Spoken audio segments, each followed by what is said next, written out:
Със сигурност морето свързвам готини емоции, свобода. По-скоро бих свързала с песента ми "Жива", конкретно с втория куплет на песента. Жива съм, моля се, моя глас да бъде чут. Просто защото когато гледам вълните и си мечтая и... Да, мечтая си за най-големите неща. Със сигурност това ще бъде нов вид емоция за мен, защото не съм пяла на подобен тип фестивал и е доста интересно. Мисълта, че ще бъда на морето също ми влияе доста положително, така че да, доста се вълнувам.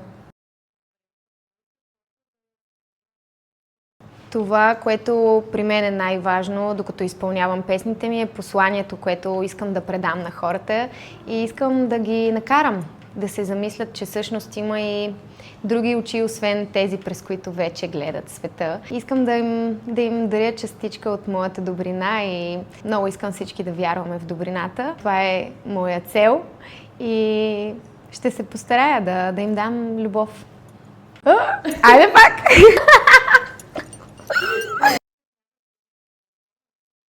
Gen Z фолклор. Това се роди миналата година, когато всъщност хората започнаха да пишат коментари под моята музика и я определяха като поп-фолк. Това не ми се стори достатъчно по мой вкус и реших да си създам някакъв нов термин, който си е само мой. Със сигурност Gen Z фолклора е музикален стил, който се основава на фолклора, но си го представям по-скоро всички фолклорни области, взети в едно, комбинирани с новия модерен звук на съвремието.